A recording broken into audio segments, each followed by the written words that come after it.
5 years have passed, but my heart still returns to that morning. The morning my own uncle looked into my eyes and sold me like a goat in the market to settle his debt. I was not sold because I stole. I was not sold because I was stubborn.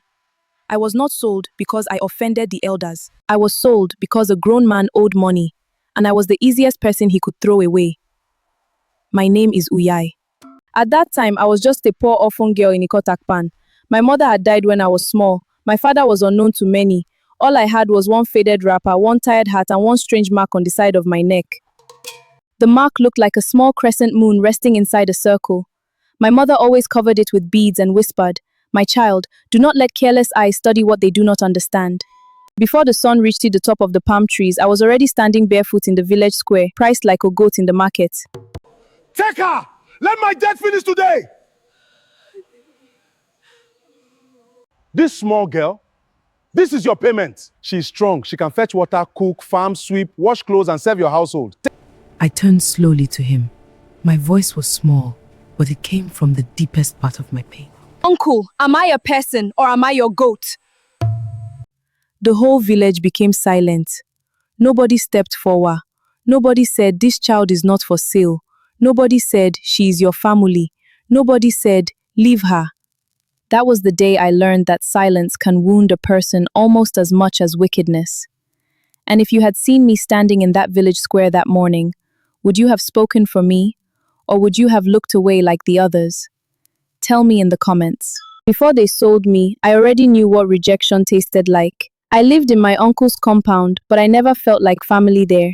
I was the first to wake and the last to sleep. Before cockcrow, I swept the compound. Before sunrise, I fetched water from the stream. Before the other children opened their eyes, I had already washed pots, gathered firewood, and started the morning fire.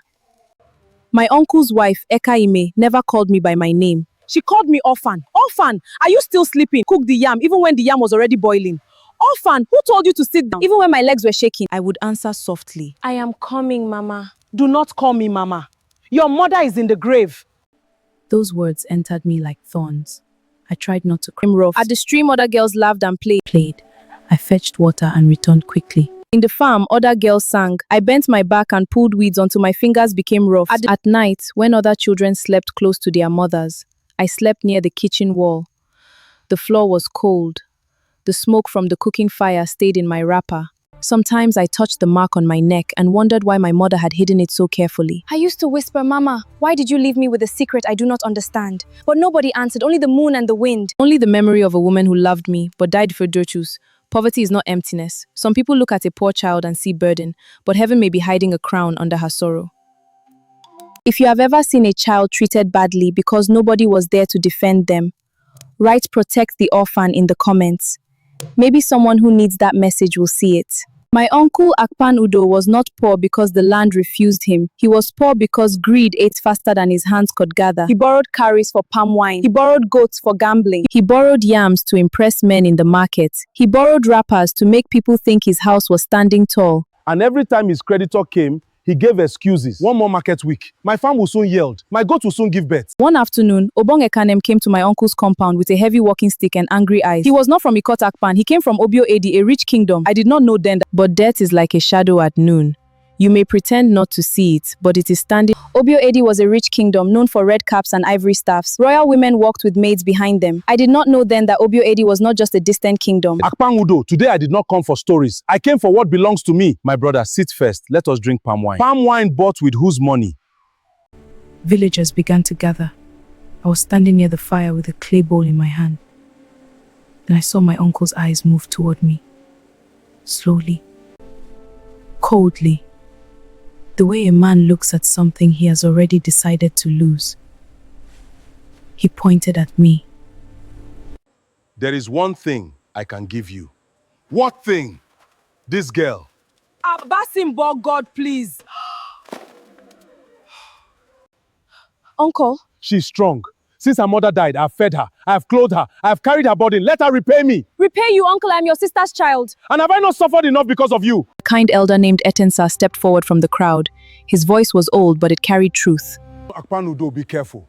Hunger can make a man sell yam. Shame can make him sell land. But only a cursed heart sells family.